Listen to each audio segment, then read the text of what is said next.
Di awal film di suasana sebuah kafe, yang kita diperlihatkan dengan sang tokoh utama bernama Sistine, yang di sini dirinya bersama sahabatnya bernama Hannah, akan berpesta menikmati beberapa gelas bir dengan penuh keceriaan menyambut liburan akhir tahun. For a long time. It's for your mom. Namun di waktu yang sama Sistine mendapatkan telepon pada bos pekerjaannya, yang di sini dia memergoki Sistine telah meninggalkan pekerjaannya tanpa sebab.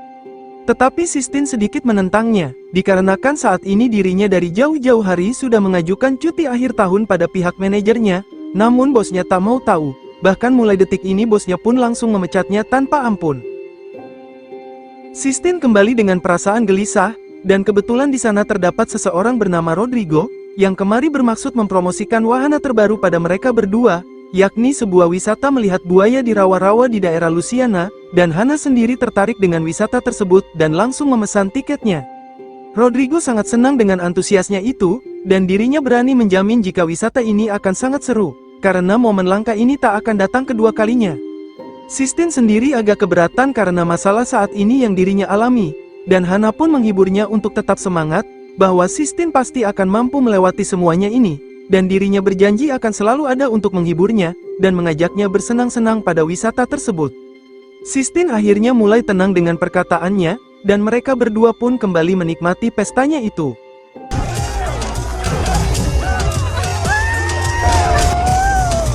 Di esok harinya perjalanan mereka akan dimulai, yang di sini Rodrigo sendiri adalah salah satu pemandu dari wahana itu, bersiap-siap akan mengantarkan Sistine dan Hannah dengan mobil van-nya, yang kebetulan di dalam mobil itu juga terdapat satu keluarga terdiri dari seorang ibu bernama Sally, Mike putranya, dan tim kakeknya, yang juga antusias ikut menikmati wisata itu.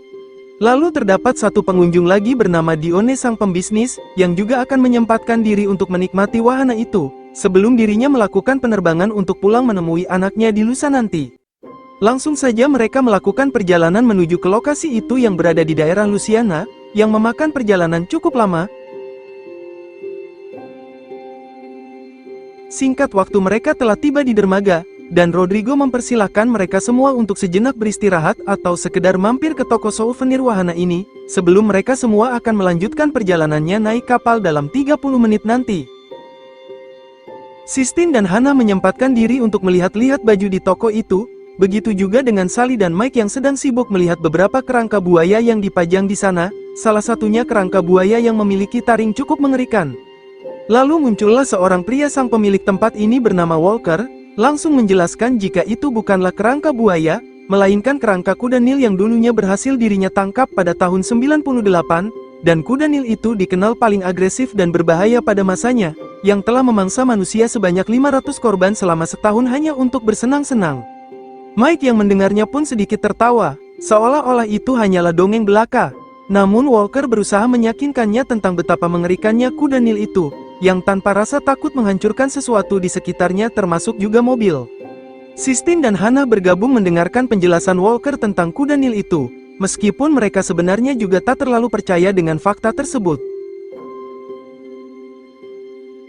Selepas itu mereka mulai melanjutkan perjalanannya menuju rawa menggunakan perahu yang sudah Rodrigo persiapkan, begitu juga dengan Dione yang sejenak memberikan kabar pada putranya tentang perjalanan wisatanya ini di ponselnya. Lalu Rodrigo membagikan pelampung pada Sally dan Dione yang tak bisa berenang, dan memberikan instruksi singkat tentang wahana ini dan beberapa peringatan yang harus dipatuhi.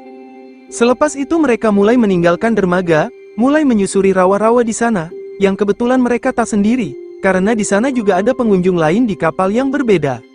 Mereka terlihat sangat menikmati perjalanan ini dengan penuh keceriaan, dan pertama-tama Rodrigo akan menunjukkan pada mereka seekor buaya yang sangat besar bernama Big Ben, yang di sini ia sudah memasangkan alat pelacak di tubuhnya, sehingga ia bisa mudah untuk menemukannya.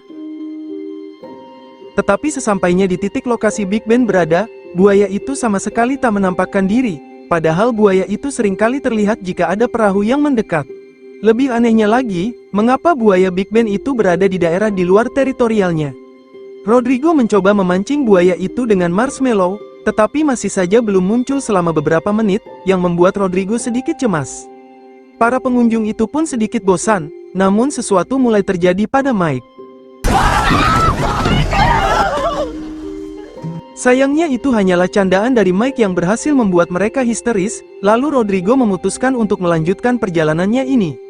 Di saat itu mereka semua melihat satu bangkai buaya di daratan, yang bisa dipastikan itu adalah Big Ben yang telah mati mengenaskan, dan di sini Rodrigo mengira mungkin di sekitar sini terdapat predator yang lebih berbahaya, sehingga Rodrigo memutuskan untuk membawa mereka semua kembali ke dermaga. Tetapi Dione memaksa Rodrigo untuk mengantarkannya menuju ke bangkai buaya itu untuk sejenak berfoto lebih dekat, karena sebelumnya Dione telah memberikan tip $300 pada Rodrigo untuk mendapatkan fasilitas lebih dari wisata ini. Namun tim tetap bersikeras menyuruh Rodrigo mengantarkan mereka kembali, yang membuat terjadi keributan kecil di perahu itu. Namun secara mengejutkan tiba-tiba perahu itu perlahan-lahan mengalami guncangan berkali-kali, yang membuat perahu itu langsung terbalik, dan mereka semua pun terjatuh ke rawa itu.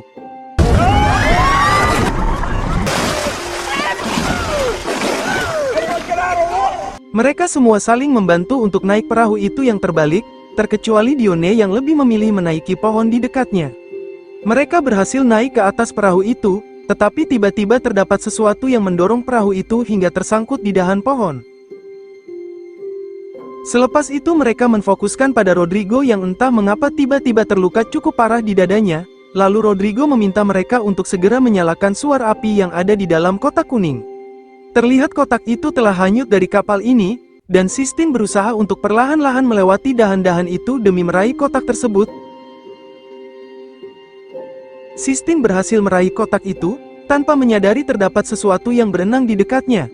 Setelah itu Sistine menyerahkan kotak itu pada tim untuk segera menghidupkan api suarnya, sementara Sally yang berprofesi perawat masih terus mengobati luka Rodrigo, dengan menutupnya menggunakan besi yang sudah dipanaskan. Beberapa jam telah berlalu, tetapi belum ada satupun seseorang yang datang melakukan penyelamatan, dan Rodrigo sendiri tak tahu pasti binatang apa yang menyerang mereka. Untuk saat ini Rodrigo tak bisa memberikan solusi lain dalam situasi ini, selain hanya pasrah menunggu bantuan tiba. And our last GPS location. Do you still have your radio? Can't be out here after dark. They probably won't realize we're... Sembari itu tim berusaha meraih kotak yang berisi beberapa botol air mineral, dan membagikan pada mereka semua termasuk Sistine dan Hannah, lalu memberikan motivasi semangat untuk tetap bertahan melalui semua ini. Kemudian tim memberikan pisau lipat pada Sistine untuk sekedar berjaga-jaga. Hannah sendiri melihat Sistine yang tampak masih ceria tak panik satupun, padahal semalam dia tampak sangat gelisah. Sistine akhirnya mengaku jika sebenarnya dirinya berusaha kuat untuk tetap menghadapi masalah yang ia hadapi, salah satunya kini ia harus kehilangan pekerjaannya, karena ia masih belum sempat menjadi sukses membahagiakan ibunya. Mereka pun saling memberikan semangat dan yakin bisa melewati semua ini. Di waktu bersamaan muncul pergerakan dari dalam air, lalu tim memerintahkan mereka semua untuk kembali naik ke dahan pohon lebih tinggi lagi. Namun Sally sendiri yang masih berusaha naik langsung terpleset jatuh ke air. Sistine dengan jiwa kepahlawanannya langsung terjun ke bawah untuk membantu menyelamatkan Sally naik ke permukaan. Tetapi di waktu bersamaan muncullah sesosok binatang besar yang datang mendekati Sistine.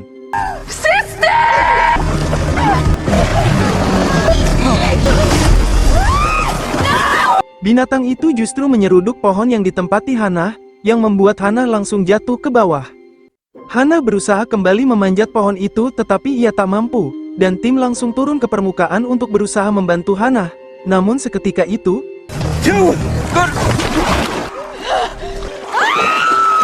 binatang itu langsung melahapnya dengan cepat, dan Sistine dengan cepat langsung mendekati Hannah dari dahan atas, lalu berusaha meraih tangannya, tetapi usahanya sia-sia.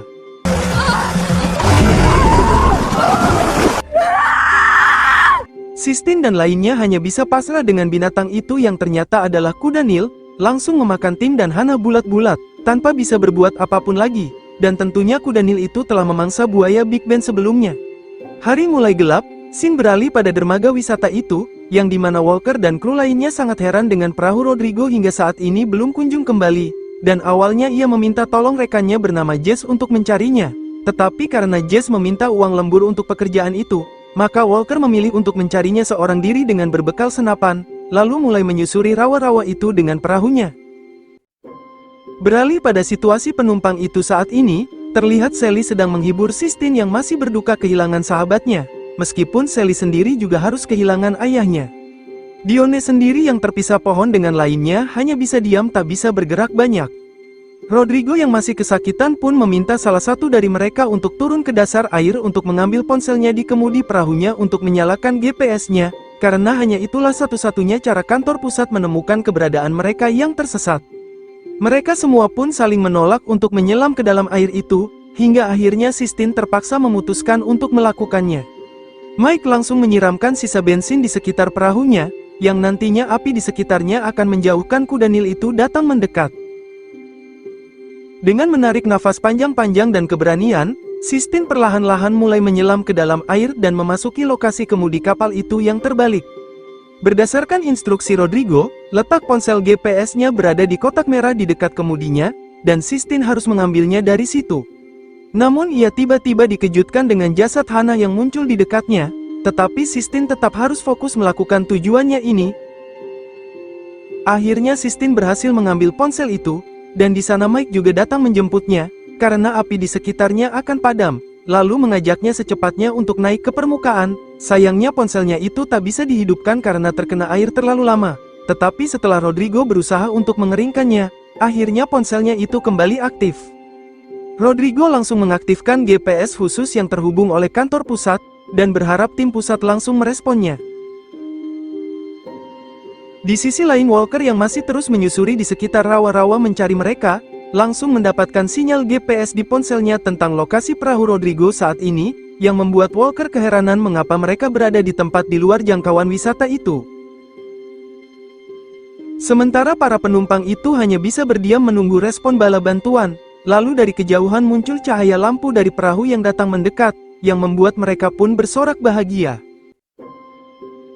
Cahaya itu tentunya berasal dari perahu Walker, dan Walker pun meminta kejelasan apa yang telah terjadi pada mereka semua. Rodrigo mengatakan jika mereka sehabis diserang oleh kuda Nil, bahkan telah memangsa dua pengunjung sebelumnya. Walker sedikit tak menyangka jika ternyata masih ada kuda Nil buas yang berkeliaran di sini, lalu mengajak mereka semua untuk naik ke atas perahu secepatnya. Awalnya mereka kini bisa bernafas lega, namun Dione seketika itu langsung meluapkan emosinya pada Rodrigo karena telah membawanya ke tempat yang salah, dan Mike berusaha untuk menenangkannya, namun amarah Dione itu membuat Mike tak sengaja terjatuh ke air. Mereka juga kembali panik, ketika dari belakang Mike, kuda Nil itu akhirnya muncul menampakkan wujudnya. Sally, no! Sally!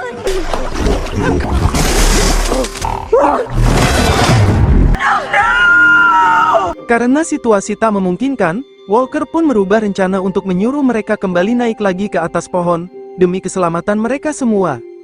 Sistine mencoba bertanya pada Walker, bukankah kuda Nil hewan herbivora, dan mengapa kuda Nil bisa memangsa makhluk hidup?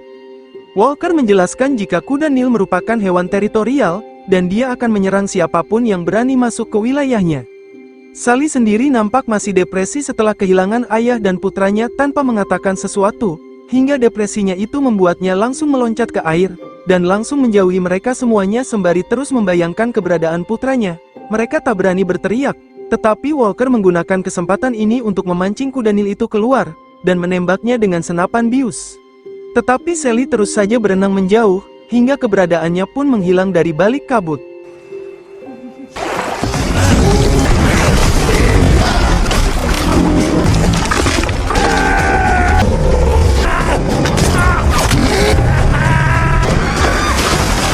Rodrigo berhasil menembak kuda Nil itu dengan peluru bius, tetapi sayangnya kuda Nil itu berhasil menyeret Walker masuk ke dalam air.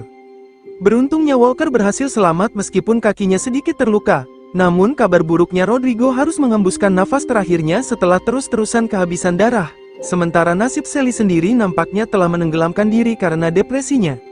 Walker mengatakan jika bius itu hanya berefek beberapa menit saja pada kuda Nil itu, tetapi ia menyuruh mereka berdua untuk membuat percikan air untuk mengalihkan perhatiannya, sementara dirinya akan datang meraih perahunya yang hampir hanyut.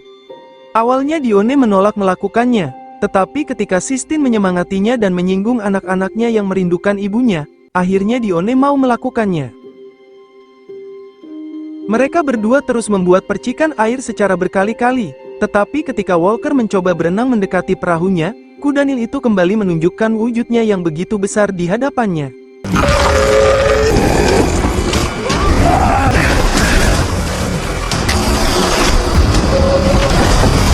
Sembari kudanil itu fokus mencoba menyerang Walker, Sistine dengan keberaniannya langsung terjun ke air itu menuju ke perahu Walker. Akhirnya Walker berhasil mengusir kudanil itu, setelah Walker memberikannya cemilan api suar padanya. Sistine langsung menjemput Dione dan Walker naik ke perahunya, dan berencana akan segera kabur dari tempat itu sebelum kudanil itu menyadarinya. Karena memang hari sudah malam, kondisi di sekitarnya sangat gelap, sehingga Walker tak bisa mendayung perahunya dengan jelas. Beruntungnya di dalam tas milik Hannah terdapat kamera yang terdapat mode night vision, sehingga Sistine bisa memandu Walker untuk bergerak, dan Sistine tak sengaja melihat rekaman dirinya bersama Hannah dan Mike sebelum berangkat, yang kini hanya menjadi kenangan baginya. Walker mengarahkan perahunya itu menuju ke sebuah peternakan tua tempat pengulitan buaya untuk beristirahat di sana. Mereka bertiga pun mulai menyusuri tempat itu yang sudah penuh dengan debu, dan diketahui tempat itu terlihat sudah tua tak beroperasi lagi selama ratusan tahun sejak kapal Titanic tenggelam, hingga kini tempat ini tak pernah lagi disentuh oleh manusia satupun. Lalu mereka menuju ke tempat peternakan buaya tua, yang di sana terlihat juga terdapat kerangka buaya yang dibiarkan matoi begitu saja. Bersamaan dengan itu Sistine mendengar suara rintihan binatang, yang setelah ditelusuri, ternyata itu adalah rintihan dari bayi kudanil yang terjepit besi. Namun bersamaan dengan itu muncullah kudanil itu lagi yang tak lain dia adalah induknya. Run!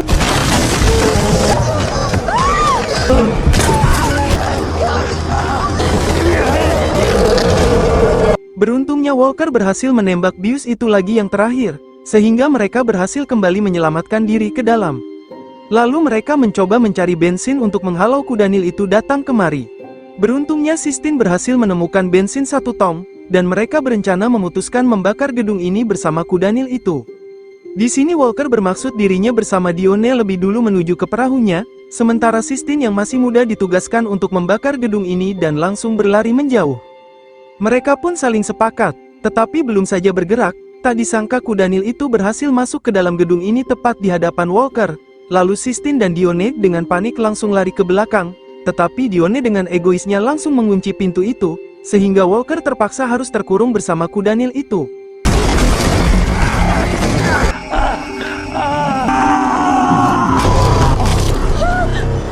Sistine cukup menyayangkan tindakannya itu, tetapi belum saja mereka bernafas lega, kudanil itu yang begitu perkasa langsung mendobrak pintu besi itu dengan mudah.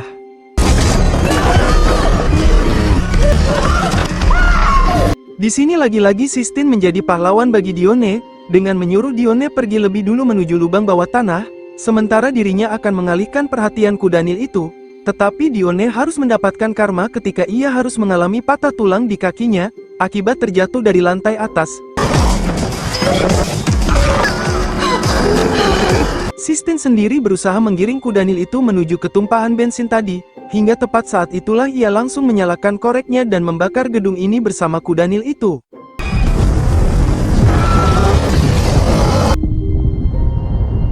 Kemudian Sistine menyusul Dione yang masih merintih kesakitan, dan langsung menuntun Dione keluar dari gedung ini.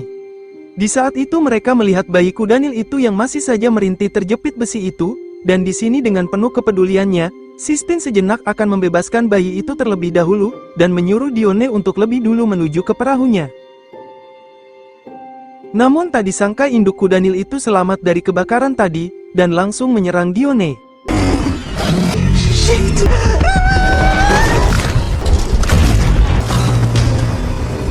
Setelah itu kudanil tersebut mulai menyergap Sistine, namun Sistine dengan tenang menenangkannya, bahwa dirinya bermaksud akan membebaskan bayinya itu. Kudanil itu seolah-olah paham apa yang akan dilakukan oleh Sistine, dan ia pun segera memotong ranting pohon itu dengan pisau milik tim yang mengikat besi itu, sehingga bayi kudanil itu akhirnya bisa terbebas, dan induk kudanil itu langsung meninggalkan Sistine begitu saja. Setelah itu terdapat helikopter penyelamat yang datang menyadari kebakaran gedung ini, dan Sistine pun akhirnya bisa bernafas lega, lalu langsung berteriak terus-menerus padanya.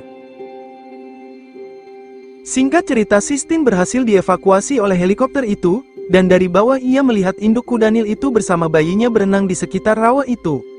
Sistine juga akhirnya ia menyadari kekacauan yang terjadi, karena semua bermula dari induk kudanil itu yang depresi dengan bayinya itu yang terjepit besi di peternakan tadi, sehingga emosinya itu dilampiaskan dengan menyerang para wisatawan yang datang mendatangi wilayahnya. Bahkan buaya Big Ben sebelumnya yang memasuki wilayahnya juga menjadi korban keganasannya. Terima kasih buat kalian yang sudah menonton alur cerita film ini berjudul Henry.